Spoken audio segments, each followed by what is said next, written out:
In 1942, the Landsmann family was sent to Auschwitz and murdered. 83 years later, on March 9, 2025, their names were memorialized in front of their Berlin residence. Under the guidance of Chad Gibbs, assistant professor of Jewish studies and director of the Zucker Goldberg Center for Holocaust Studies, Leah Davenport, a recent College of Charleston graduate, uncovered the story of the Landsmanns. The journey of remembrance led relatives of the Landsmanns, Max and Ann Hellman, along with their son Scott, to join Leah and Chad in Berlin for the placement of the Stolpersteine, a marker to remember them. I'm Darcy Goodwin, Senior Director of Advancement Communications and guest host of this episode of Speaking of College of Charleston. Today I sit down with Leah, Chad, and Scott to explore the story of Chaim, Molly, Ida, and Pepe Landsmann. So Chad, this entire project started with you. So why did you decide to delve into the letters stored in the Jewish Heritage Collection within special collections at the College of Charleston Libraries? So thank you. It's really great to be here and talk about Leah's accomplishment and what we're able to do to remember the Landsmanns at their home in Berlin. As I recall, this goes back a few years now. This project started with first getting to the college and looking at what our holdings at Edelstone Library Special Collections were, and finding out that we had several collections of original letters from the World War II era sent between Jews in Europe and their family members here in the United States.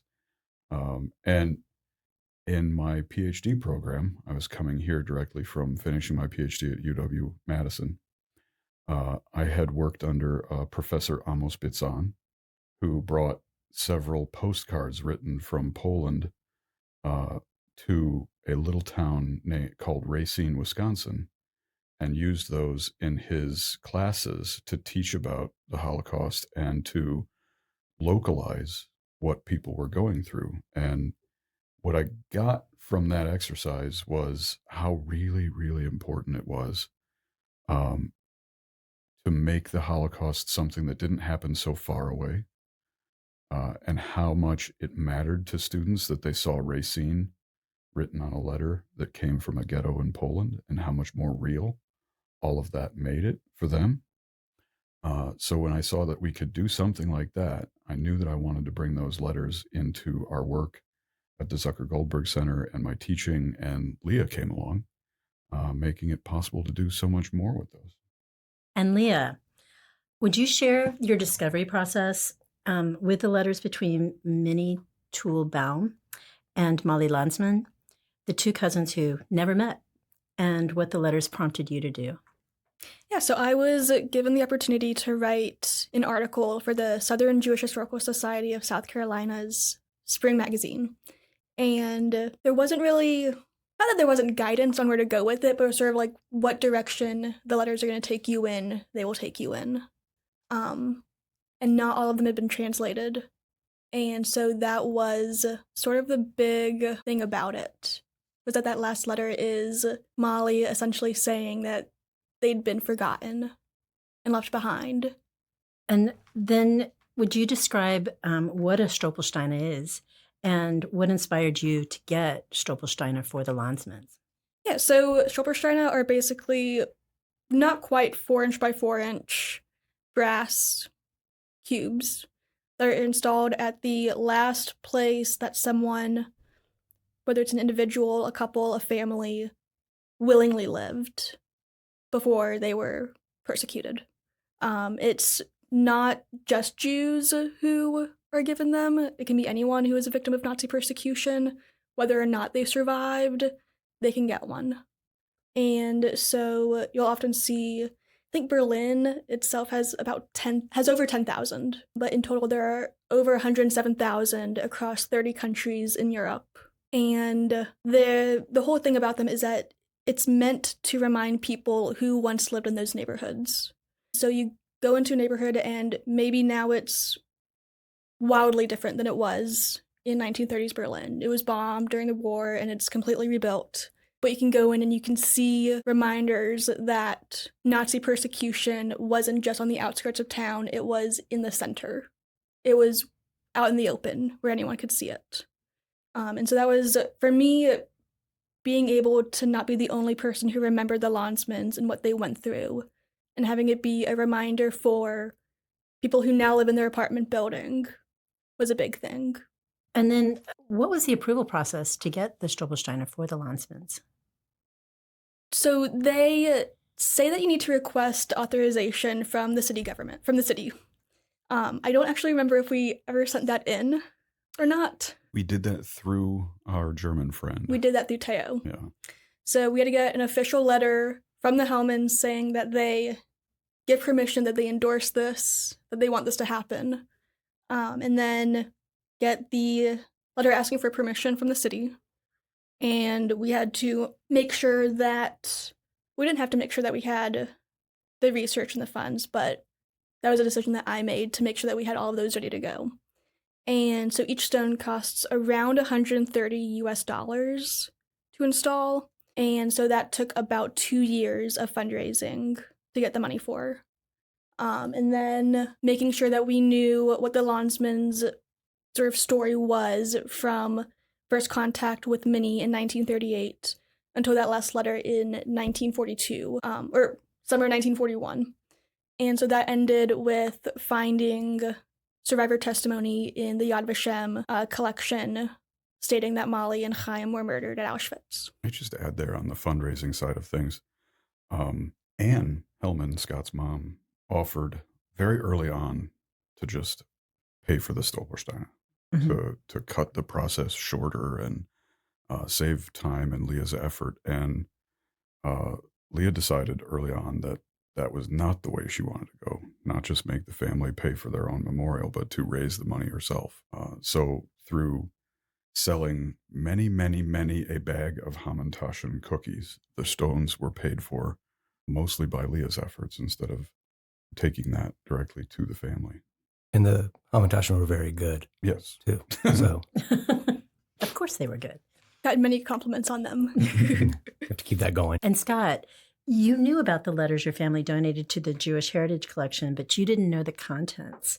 So what did your family learn when they were fully translated? It was when Chad asked if I was going to the Landsmann lecture at the Charleston County Library as part of the Americans in the Holocaust traveling exhibition from the U.S. Holocaust Museum, that Chad had to explain to me who the Landsmans were by telling me it's your family from grandmother's letters.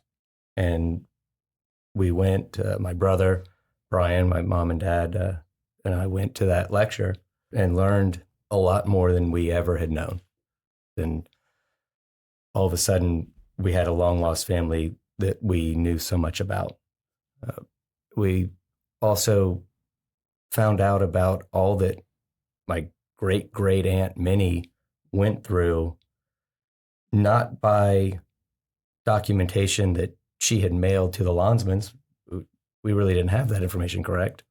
We only had the documentation from the return from the authorities and all the other agencies that Minnie communicated with about trying to get the Landsmans out, as well as the letters from the Landsmans. So it was somewhat heartbreaking to hear all that Minnie went through to no avail, and also what the Landsmans were going through while they were trying to get out.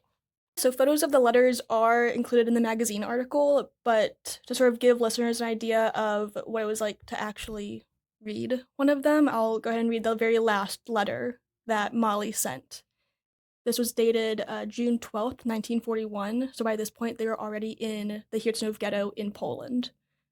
Dear Minnie, I'm shocked that I haven't received a single letter from you since February. I sent you a letter from the Hilfsverein in February, and before that about the journey by ship, and you didn't bother with this. The Hilfsverein also sent you a telegram, even with the response, prepaid, but no answer came of that. Dear Minnie, you don't want to hear anything about us anymore, and you are our only hope. I believe that you don't want to do anything because you know our situation, and you also understand our current situation and relationships.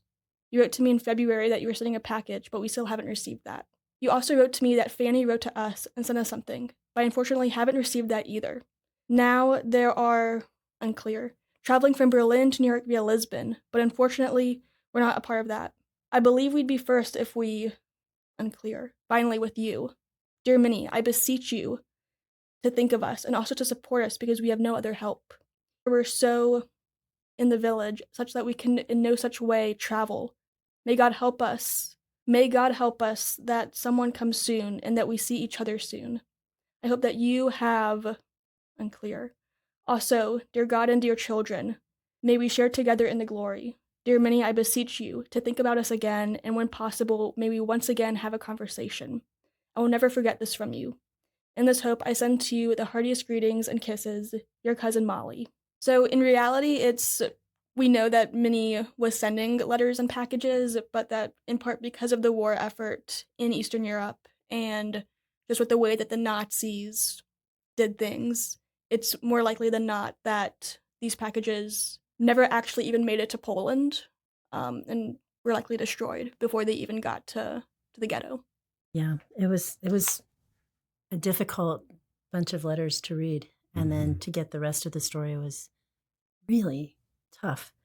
But then you and your parents went to Berlin for the ceremony, and tell me about that and what it was like for you. I want to start with what it was like getting back to the United States and going through customs and immigration at the JFK. As I was asked, what were you doing in Germany for 4 days only? My response was, I was there to memorialize family members that were executed in the Holocaust. Well, they had no answer for that, and I got my passport and continued on into the country. But that was why we were there. And it was hard for us because we really never knew we had family members that were murdered in the Holocaust or in concentration camps. We knew that family had been lost, but this was new for us. To the point now when I see pictures of Jews in Auschwitz, I want to see if I can recognize the Landsmanns from the photos that were found in the letters, which probably will never happen. I'm sure they never have looked like that at that time.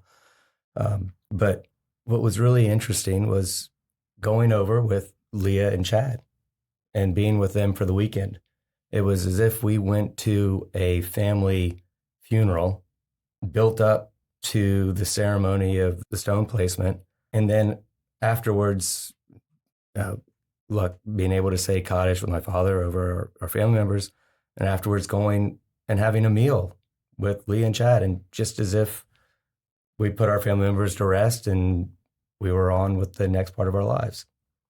It's also to add, as the chair of the advisory board of the Jewish Studies program, and my mother, the former president of the Jewish Historical Society, where Leah's article went originally, the letters were placed in special collections because of my mother's understanding at the time of the intertwined organizations of the Jewish Studies program and the Historical Society and the special collections of the library that really made it so that my mother decided it was best to put those letters in the collections. And so it's nice to be able to look into this and realize we were in Berlin memorializing my family. Leah's research with Chad helping to put it together, all because of the foresight of many individuals and their support to put these programs together to make it as to what we're sitting at this table talking about. And I'm going to ask Leah, you had so many of the apartment people in 17 Hirchenstrasse come out. Can you talk a little bit about that? Yeah, so we had, we got there probably about 20 minutes or so before the ceremony actually began and before Gunter Demnisch actually showed up. And when he showed up, this random man off the building, he was just sort of hanging out, watching us. And he introduced himself afterwards. It's like, my name's Klaus, I live in the building. And he was just so interested in the entire process and why we were there, but not in a way that was at all malicious. It was very heartwarming, I thought. Yeah, wanting to understand, wanting to learn more. He told us that the building was original, that it hadn't really been changed much except into more apartments, and that we were more than welcome to come into the apartment building to look for traces of Jewish life. So looking for what would have been mezuzahs on the door frames. What's a mezuzah look like? It's like rectangular, small, probably about 4 inches or so, just affixed to the side of the door frame. He hung out with us for about an hour and At a least, half. yeah, the whole ceremony. Yeah. For all of the people standing around talking afterwards, he was there the whole time. Really, really kind, interested person. And he first walks out like he had an agenda. He was going somewhere, but he recognized what was going on, and that he changed his whole day clearly, like right there, and decided to stay. And you going to talk about the people who clearly follow Gunter Demning around as well? Yeah, well... And who is Gunter Demning? So Gunter is the man who started all of this. He started the Stolpersteine project in the 90s, and he goes and he installs the stones himself. Most of them by himself, but he's getting older, and so sometimes he has other people install them. But he installed ours, and there was a group of people who, one of whom is a woman who teaches at NYU Berlin, and she had, I guess, friends who were in town, and they were just spending the day following Gunter as he installed stones across Berlin. And, well, first of all, they were very sad that they missed the actual installation. Yeah. They got there about 5 minutes after he left. Gunter was moving ahead of the schedule Yes. they had, evidently. And so, but they were, just so interested in the fact that we had come all the way from South Carolina to attend. And also, they knew Max. They knew my brother. Well, yeah. The one's parent in Atlanta knew my brother. Yeah. That small of a world. But then their niece was a graduate of the College of Charleston and was like a Jewish studies minor. Mm-hmm. And she was in Berlin getting her master's. Came to join us. She did. She had lunch with us afterwards. I just remembered also that there were more flowers put out the next day when you came by. Likely from Klaus, we think. Mm-hmm. When we also have to comment on what was done with the stones that were removed. That was, Gunter, as incredible as he is, and now that I've been able to witness his work and his face and see how he's connected to the Stolpersteine everywhere. When he was done, he took the block and put him in the next flower bed across the street. Unceremonious. It was unceremonious, but rightfully so. You just put it down, and hopefully if somebody ever sees those stones, they'll find out they were removed to allow for the stones that memorialize my family. And Chad, the letters between Minnie and Malia were just one set of many letters in the Jewish Heritage Collection. So can you just tell a little bit more about the project you've undertaken? Sure. So I get to throw out some much-deserved kudos to another student, Grace Schaefer, who graduated College of Charleston in 2024. 3. 3? Yeah. My gosh. Time is flying, evidently. She is a PhD student at the University of Southern California now. And she and I and Professor Jeffrey Ergel at University of South Carolina have just finished an article that is about how to teach about the Holocaust using letters like those sent by the Landsmanns. Wow. That is now accepted for publication in the journal Social Education. So it'll be put into the hands of, that's a journal that's specifically for high school teachers to give them all the materials and the background and the sort of the how-to and which standards does it meet, all of that stuff, so that they can go just one place and learn how to teach using letters and what standards it fulfills and everything else they need for their leadership. So we're really, really proud of that. Yeah. And my current research assistant, Chloe Duncan, we are working on a larger letters collection called the Lipton Letters. These in PDF form scanned in at Edelstone Library, they run to 176 pages, I believe, off the top of my head. So with the Landsmann letters, we made 10 letters into teaching materials, and that's one size of things. But with the larger Lipton collection, we're putting those into prepared form, just like Grace, Leah, and Chloe have worked on with the Landsmann letters. And we're preparing these with Scott Ospelmeyer from the South Carolina Council on the Holocaust to also go into South Carolina high schools, and for high school teachers anywhere that might want to use them, actually. The journal Social Education will go a lot further than South Carolina, but we'll be putting those directly onto the website of South Carolina Council on the Holocaust, and we'll be putting them forward as digital material, scanned in, scaffolded, put discussion questions around the letters. That so much of that work is the things that Grace did, that Leah's taken part in as well, and that Chloe will carry forward now that the two of them are both graduated. So we've got a lot we're doing with these letters, and we have high hopes, I think pretty well founded, that they will be pretty great for education in classrooms locally and far beyond our state borders. Well, they'll certainly make it more real. Yeah. Certainly. So I want to thank you all for coming today, and thank you for listening to this episode of Speaking of College of Charleston. If you like this episode, please help us reach more listeners by sharing it with a friend or leaving a review. And for show notes and more episodes, visit the College of Charleston's official news site, The College Today, at today.charleston.edu. You can find episodes on all major podcast platforms. This episode was produced by Amy Stockwell, with recording and sound engineering by Jesse Kunz from the Division of Information Technology.